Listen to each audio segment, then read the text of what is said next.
Imagina só ouvir essas palavras ditas no auge da dor. Elas resumem uma das jornadas mais intensas e desafiadoras de toda a literatura.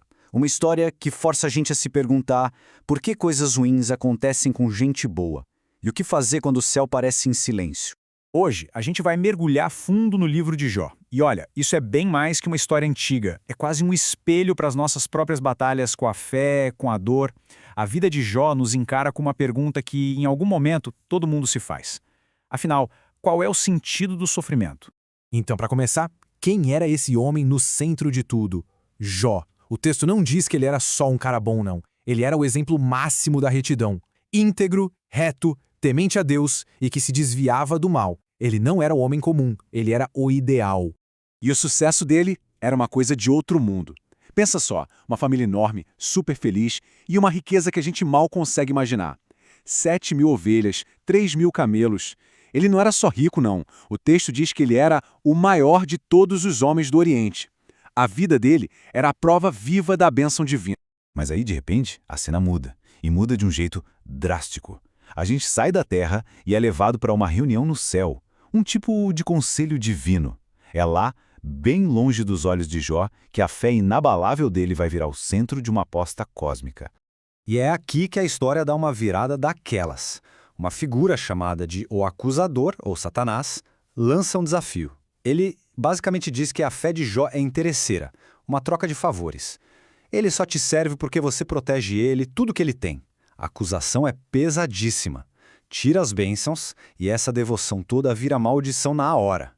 E a aposta é aceita.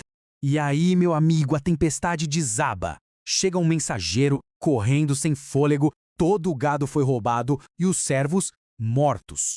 Em questão de minutos, a riqueza dele começa a evaporar. O cara mal termina de falar e já chega outro: fogo de Deus caiu do céu e queimou todas as 7.000 ovelhas e os pastores. A coisa só piora. E você acha que acabou? Que nada! A avalanche de notícia ruim não para. Chega um terceiro mensageiro dizendo que os camelos, a base do comércio dele, foram todos levados. A ruína é quase total. E então, vem o golpe final. O mais cruel de todos. O último mensageiro, com o rosto em desespero, conta que um vento terrível derrubou a casa onde os 10 filhos dele estavam comemorando. Todos mortos. Riqueza, legado, família, tudo. Tudo se foi num único dia. E quando parecia que não podia piorar, a provação fica ainda mais profunda. A aposta lá no céu entra numa segunda fase. Não satisfeito em tirar tudo de Jó, o acusador agora tem permissão para tocar no próprio corpo dele. E de repente, Jó é coberto por feridas terríveis, da cabeça aos pés. Nesse momento de dor absoluta, 3 amigos aparecem para consolar Jó. E o que eles fazem de início é incrível. Eles sentam com ele em silêncio por 7 dias e 7 noites. Por quê? Porque eles viram que a dor dele era tão, mas tão grande que não cabia em palavra nenhuma. Só que esse silêncio acaba. E quando acaba, a empatia meio que vai junto. Os amigos dele, presos numa lógica bem simples, insistem. Sofrimento é sempre castigo. Jó, confessa aí o seu pecado escondido. Mas Jó não aceita. Ele bate o pé, diz que é inocente. E, na sua agonia, faz algo radical.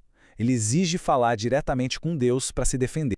A fala do Elifaz, um dos amigos, resume perfeitamente o pensamento deles. Para esses caras, o universo funciona com uma lógica de causa e efeito moral. Fez o bem, recebe o bem. Fez o mal, recebe o mal. Ponto. Na cabeça deles, a ideia de alguém inocente sofrendo simplesmente não entrava. Mas do outro lado, a gente tem o lamento do Jó. Ele não está querendo uma formulinha, uma explicação lógica. Ele está gritando uma dor que rasga a alma. Ele questiona o sentido da própria vida diante de um sofrimento que ele não entende e não merece. É a voz da angústia pura. Depois de capítulos e mais capítulos de debate, de silêncio e de dor, o clímax chega. Deus finalmente responde a Jó. Mas não é com a voz calma, com uma explicaçãozinha. A resposta vem de dentro, de um redemoinho. E a voz que sai desse redemoinho, olha, não é para dar um tapinha nas costas, não. Pelo contrário, ela solta uma enxurrada de perguntas. E a primeira já é de desmontar qualquer um. Onde é que você estava quando eu criei o mundo? Ou seja, Deus não responde à pergunta de Jó. Ele questiona a própria posição de Jó para fazer a pergunta.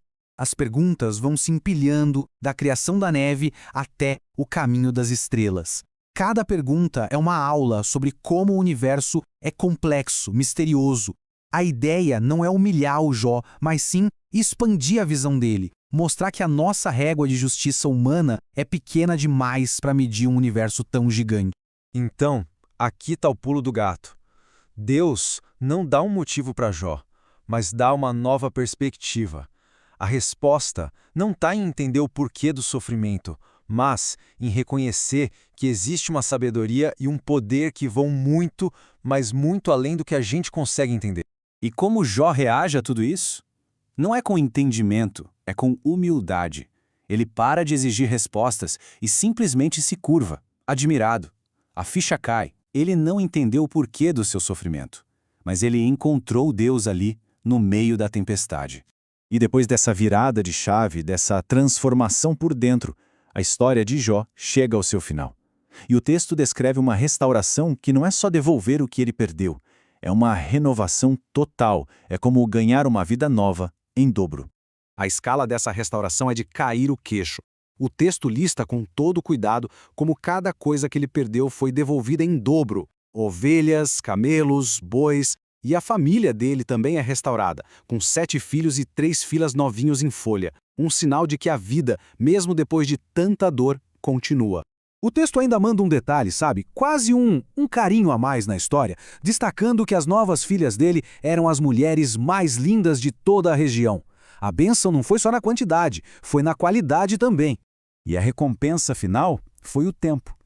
Jó viveu mais 140 anos. Tempo suficiente para ver não só os filhos, mas os netos e até os bisnetos. Uma vida longa, completa, que veio depois da maior de todas as provações. E a história toda nos deixa com aquela pergunta no ar, para a gente pensar.